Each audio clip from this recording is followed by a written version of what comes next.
ವಾರ್ತೆಯ ಮುಖ್ಯಾಂಶಗಳು. ಬಸವ ಸಂಸ್ಕೃತಿ ಅಭಿಯಾನ ಸೆಪ್ಟೆಂಬರ್ 13ರಂದು ಮುಂಡಗೋಡದಲ್ಲಿ ಪೂಜ್ಯ ಮಾತಾ ಶ್ರೀ ಮಾತಾಜಿ. ಬಸ್ ಅಪಘಾತದಲ್ಲಿ ಗಾಯಗೊಂಡು ಶಿರ್ಸಿ ಸರ್ಕಾರಿ ಆಸ್ಪತ್ರೆಯಲ್ಲಿ ಚಿಕಿತ್ಸೆ ಪಡೆಯುತ್ತಿದ್ದ ಪ್ರಯಾಣಿಕರ ಯೋಗಕ್ಷೇಮವನ್ನು ವಿಚಾರಿಸಿದ ಶಾಸಕ ಭೀಮಣ್ಣ ಟಿ ನಾಯ್ಕ್. ಬ್ರಹ್ಮಶ್ರೀ ನಾರಾಯಣ ಗುರುಗಳ ಚಿಂತನೆ ಇಂದಿನ ನವ ಸಮಾಜಕ್ಕೆ ದಾರಿದೀಪವಾಗಿದೆ. ಭೀಮಣ್ಣ ಟಿ ನಾಯ್ಕ್. ಬೆಣ್ಣೆಹೊಳೆಯಲ್ಲಿ ಕಾಣೆಯಾಗಿರುವ ವಿದ್ಯಾರ್ಥಿ ರಾಹುಲ್ ಹುಡುಕಾಟಕ್ಕಾಗಿ ಕಾರ್ಯಾಚರಣೆ. ಓಮಿನಿಯಿಂದ ಜಿಗಿದು ಕಾಡಿನಲ್ಲಿ ನಾಪತ್ತೆಯಾದ ಮಾನಸಿಕ ಅಸ್ವಸ್ಥನಂತೆ ವರ್ತಿಸುತ್ತಿದ್ದ ವ್ಯಕ್ತಿ. ಬೆಣ್ಣೆಹೊಳೆ ಫಾಲ್ಸ್ನಲ್ಲಿ ಕಾಣೆಯಾಗಿದ್ದ ಅರಣ್ಯ ಮಹಾವಿದ್ಯಾಲಯದ ಈರ್ವರು ವಿದ್ಯಾರ್ಥಿಗಳ ಪೈಕಿ ಶ್ರೀನಿವಾಸ್ ಎಂಬುವನನ್ನು ಬಚಾವ್ ಮಾಡಲಾಗಿದ್ದು, ಇನ್ನೋರ್ವ ರಾಹುಲ್ ಪತ್ತೆಗಾಗಿ ಶೋಧ ಕಾರ್ಯ ನಡೆದಿದೆ. ತಿಳಿದು ಬಂದ ಮಾಹಿತಿಯಂತೆ ಫಾಲ್ಸ್ಗೆ ಹೋದ 4ರಲ್ಲಿ ಇಬ್ಬರು ಕಾಲು ತೊಳೆಯಲು ಫಾಲ್ಸ್ ಮೇಲೆ ಹೋಗಿದ್ದರು. ಈ ಸಂದರ್ಭದಲ್ಲಿ ಶ್ರೀನಿವಾಸ್ನ ಕಾಲು ಜಾರಿದ್ದರಿಂದ ಕೆಳಗೆ ಜಾರಿದ್ದಾನೆ. ಈತನನ್ನು ಬಚಾವ್ ಮಾಡಲು ಹೋದ ರಾಹುಲ್ ಕೂಡ ಕಾಲು ಜಾರಿ ಕೆಳಗೆ ಬಿದ್ದು ಕಾಣೆಯಾಗಿದ್ದನು. ಕಲ್ಲು ಹಿಡಿದುಕೊಂಡು ಪ್ರಾಣ ಉಳಿಸಿಕೊಂಡಿದ್ದ ಶ್ರೀನಿವಾಸ್ನನ್ನು ಇನ್ನುಳಿದ ಇಬ್ಬರು ವಿದ್ಯಾರ್ಥಿಗಳು ಗ್ರಾಮಸ್ಥರ ಸಹಾಯದಿಂದ ಹಗ್ಗದಿಂದ ಬಚಾವ್ ಮಾಡಿದ್ದಾರೆ. ಗಾಯಗೊಂಡಿದ್ದ ಶ್ರೀನಿವಾಸ್ನನ್ನು ಕಂಬಳಿ ಸಹಾಯದಿಂದ ಮೇಲಕ್ಕೆ ತಂದು ಚಿಕಿತ್ಸೆಗಾಗಿ ಸರ್ಕಾರಿ ಆಸ್ಪತ್ರೆಗೆ ಸೇರಿಸಲಾಗಿದೆ.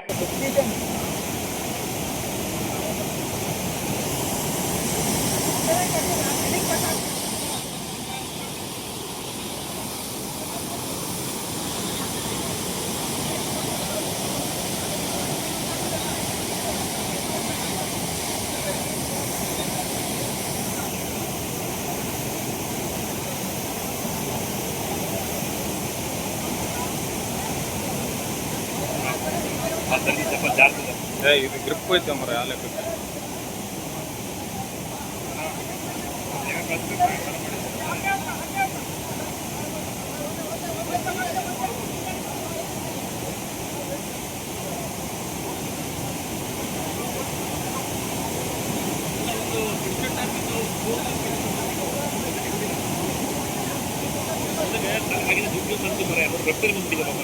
ಇಲ್ಲೇ ಇದು ಹರಿ ಬರೋದ ತನಕ ಅವಸರಕ್ಕೆ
ನೀರ್ ಗೀರಿದ್ರೆ ಕೊಡ್ರಿ. ಈಗ ಇಲ್ಲಿಂದ ನೋಡಿ ಇವ್ನಿಗೆ ಒಯ್ಯಕ್ ನೋಡ್ರಿ.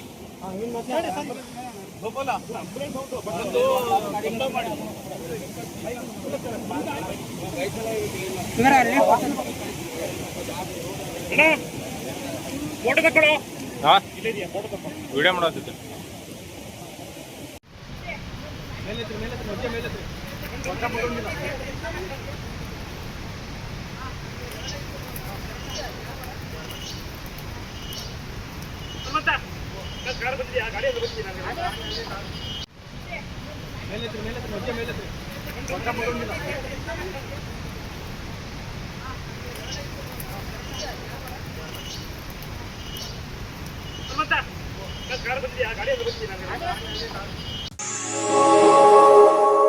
ಕಾಣೆಯಾದ ವ್ಯಕ್ತಿ ಶಿರ್ಸಿ ತಾಲೂಕಿನ ಕೆಳಗಿನ ಎಸಳಿಯ ಸಂತೋಷ್ ಮಂಜ ಆರ್ಯ. ಸೆಪ್ಟೆಂಬರ್ 5ರಂದು ರಾತ್ರಿ ಓಮಿನಿಯಲ್ಲಿ ಶಿರ್ಸಿ ಸರ್ಕಾರಿ ಆಸ್ಪತ್ರೆಗೆ ಕರೆದುಕೊಂಡು ಹೋಗುತ್ತಿದ್ದ ಸಂದರ್ಭದಲ್ಲಿ ಮರಿಗುಡ್ಡಿ ಬಸ್ ನಿಲ್ದಾಣದ ಹತ್ತಿರ ಓಮಿನಿಯಿಂದ ಜಿಗಿದು ಅಲ್ಲೇ ಹತ್ತಿರದ ಕಾಡಿಗೆ ಓಡಿ ಹೋಗಿ ಇದುವರೆಗೂ ಮನೆಗೆ ಬಾರದೆ ಕಾಣೆಯಾಗಿದ್ದಾನೆ. ಬನವಾಸಿ ಠಾಣೆಯಲ್ಲಿ ಪ್ರಕರಣ ದಾಖಲಾಗಿದ್ದು, ಪತ್ತೆಯಾದಲ್ಲಿ 9480805246ಗೆ ಸಂಪರ್ಕಿಸಬೇಕಾಗಿ ವಿನಂತಿ.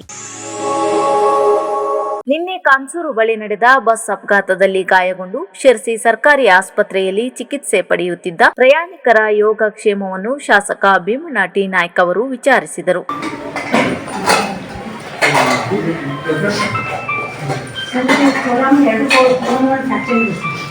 ಆಮೇಲೆ ಶೋಲ್ಡರ್ದು ಅದು ಮಲ್ಟಿಪಲ್ ಫ್ರ್ಯಾಕ್ಚರ್ಸ್ ಆಗ್ತಾಯಿದೆ. ಹುಷಾರಂದರೆ ಸೈಡ್ ಸೈಡ್ಗೆ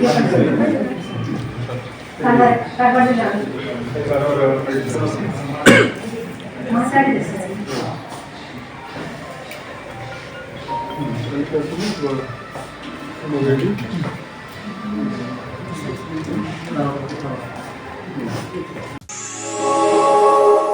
ಬಸವಣ್ಣ ಕರ್ನಾಟಕದ ಸಾಂಸ್ಕೃತಿಕ ನಾಯಕ ಎಂದು ಕರ್ನಾಟಕ ಸರ್ಕಾರ ಐತಿಹಾಸಿಕವಾಗಿ ಘೋಷಣೆ ಮಾಡಿ 1 ವರ್ಷ ಪೂರೈಸಿದ ಹಿನ್ನೆಲೆಯಲ್ಲಿ ಅದರ ಸವಿ ನೆನಪಿಗಾಗಿ ಮುಂಡಗೋಡದಲ್ಲಿ ಸೆಪ್ಟೆಂಬರ್ 13ರಂದು ಬಸವ ಸಂಸ್ಕೃತಿ ಅಭಿಯಾನ ಹಮ್ಮಿಕೊಳ್ಳಲಾಗಿದೆ ಎಂದು ಪೂಜ್ಯ ಶ್ರೀ ಬಸವೇಶ್ವರಿ ಮಾತಾಜಿ ಶಿರಸಿಯಲ್ಲಿ ಸುದ್ದಿಗೋಷ್ಠಿ ನಡೆಸಿ ಮಾತನಾಡಿದರು.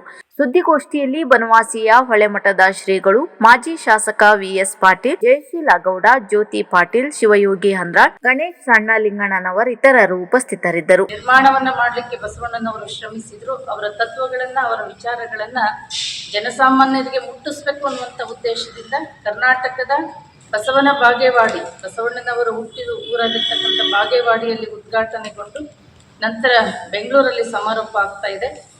ಆ ಒಂದು ಕಾರ್ಯಕ್ರಮ ಸಾಮಾನ್ಯವಾಗಿ ಕರ್ನಾಟಕದಲ್ಲಿ ಎಲ್ಲ ಜಿಲ್ಲಾ ಪ್ರದೇಶಗಳಲ್ಲೇ ನಡೀತಾ ಇದೆ. ಶಾಸಕರಾದ ಭೀಮಣ್ಣ ಟಿ ನಾಯ್ಕ ಅವರು ನಾರಾಯಣಗುರು ನಗರದಲ್ಲಿ ನಾರಾಯಣ ಗುರುಗಳ ಜಯಂತಿಯನ್ನು ಉದ್ಘಾಟಿಸಿ ಸಭೆಯನ್ನು ಉದ್ದೇಶಿಸಿ ಮಾತನಾಡಿದರು. ಕಾರ್ಯಕ್ರಮದಲ್ಲಿ ಗ್ಯಾರಂಟಿ ಪ್ರಾಧಿಕಾರದ ಜಿಲ್ಲಾ ಅಧ್ಯಕ್ಷರಾದ ಸತೀಶ್ ನಾಯ್ಕ್, ಕಾಂಗ್ರೆಸ್ ಪಕ್ಷದ ಯುವ ನಾಯಕ ಹಾಗೂ ಉದ್ಯಮಿ ಅಶ್ವಿನ್ ಭೀಮಣ್ಣ ನಾಯ್ಕ್, ಇಸಳೂರು ಪಂಚಾಯಿತಿ ಅಧ್ಯಕ್ಷರಾದ ಶ್ರೀಮತಿ ಲಕ್ಷ್ಮೀ ಶೆಟ್ಟರ್, ಸದಸ್ಯರುಗಳಾದ ಶ್ರೀಮತಿ ಪ್ರತಿಭಾ ಹೆಗಡೆ, ವಿವೇಕ್ ಪೂಜಾರಿ ಹಾಗೂ ಇನ್ನಿತರರು ಉಪಸ್ಥಿತರಿದ್ದರು. ಈ ಸಮೂಹಕ್ಕೆ ಒಂದು